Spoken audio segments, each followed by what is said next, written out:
Corona से उत्पन्न वैश्विक आर्थिक संकट में भारत को बेरोजगारी से मुक्त करने और भारत में बने उत्पादों के निर्यात को बढ़ावा देने के लिए प्रधानमंत्री ने आत्मनिर्भर भारत अभियान की शुरुआत की है। ऐसे में बनारस के लघु एवं कुटीर उद्यमियों ने अपने श्रमिकों और कारीगरों के साथ मिलकर न केवल अपने उद्योगों से खुद को संभाला, बल्कि औरों को भी आत्मनिर्भर बनाने में मदद किया। उनमें से एक कांच का मोती उद्योग भी है। वाराणसी में इसका प्रमुख केंद्र मंडुआडीह क्षेत्र अंतर्गत चांदपुर है।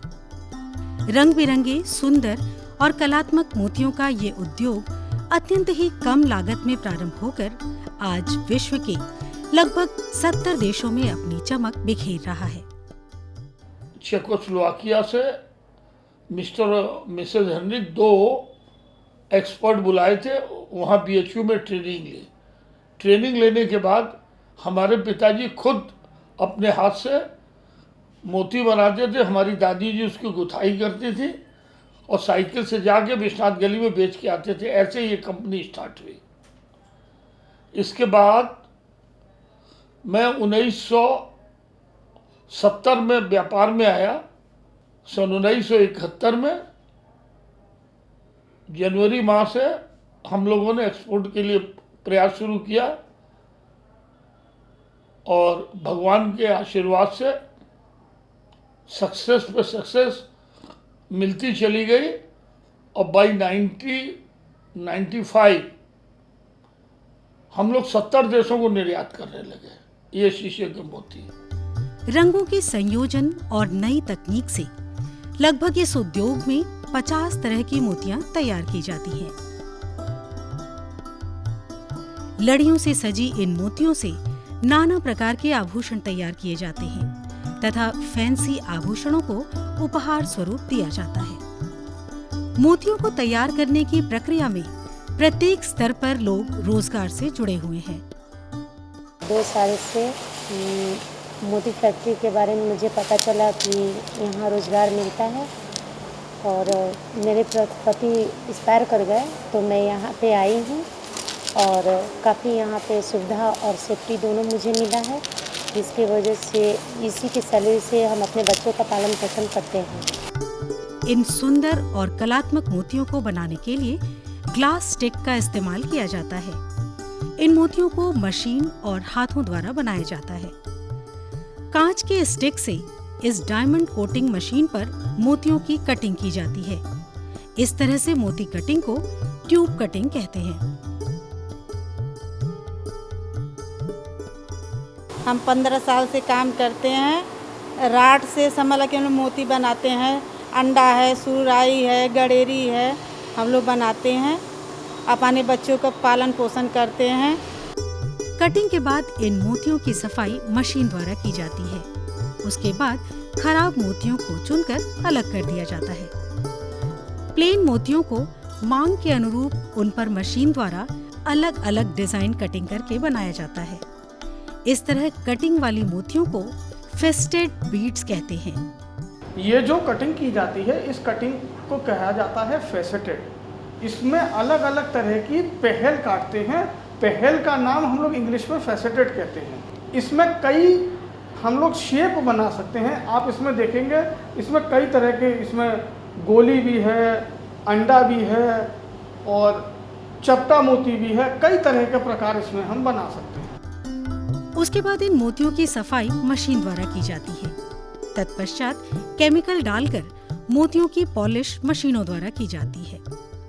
फिर से उन मोतियों की सफाई की जाती है। उसके बाद मोतियों को सुखाया जाता है। मोतियों को बनाने की जितनी भी प्रक्रिया है उसे पूरा होने के बाद उसकी छटाई की जाती है, जिसमें टूटे फूटे रफ मोतियों को अलग कर दिया जाता है। आइए अब हाथों द्वारा बनने वाली मोतियों के बारे में जानिए।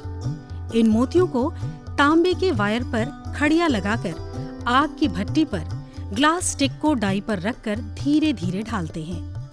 तैयार मोतियों पर डिजाइन देने के लिए ग्लास स्टिक से ही पतला वायर तैयार किया जाता है, जिसे बॉर्डर कहा जाता है। इससे इन मोतियों पर डिजाइन बनाई जाती है। ये मोती बनाने का काम करीब 20 साल से कर रहे हैं। और ये स्ट्रिप है कॉपर वायर का, इस पर किलाई लगा हुआ है, चौक जिसे बोला जाता है। अब इसे हम मोती बनाएंगे। इसे देखिए इस तरीके से इसको गर्म करेंगे, ये शीशा इसको गलाकर इसमें लपेटेंगे। ये धीरे धीरे इसको लपेट रहे हैं।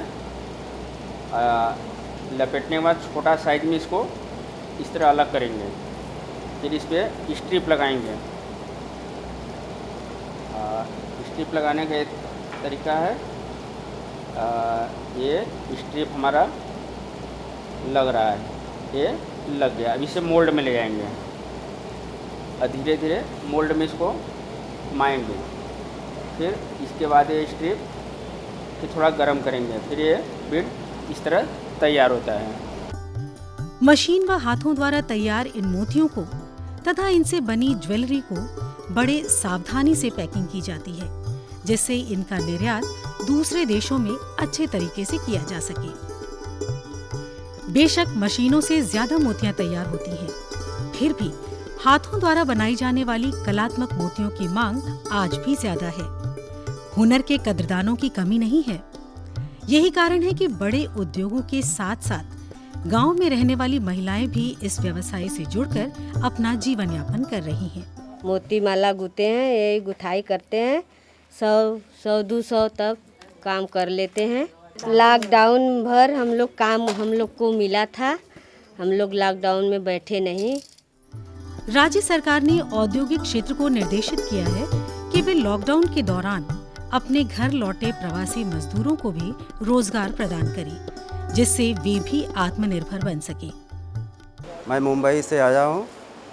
लॉकडाउन के कारण वहाँ काम बंद हो गया। मेरे को बनारस में काम मिला है। मैं परिवार के साथ यहाँ बनारस में रहकर, परिवार के साथ में रहकर रोजी रोटी यहीं पे रह के कमाना चाहता हूँ। बनारस का रहने वाला हूँ। पहले मैं मुंबई में काम करता था, पर अब मैं लॉकडाउन के दौरान यहाँ आया हूँ और मुझे यहाँ काम मिला, इसलिए मैं राज्य सरकार का धन्यवाद देना चाहता हूँ। प्रधानमंत्री के आत्मनिर्भर भारत के सपने को साकार करने के लिए वाराणसी में इस व्यवसाय से भविष्य में युवाओं के जुड़ने की बहुत संभावना है।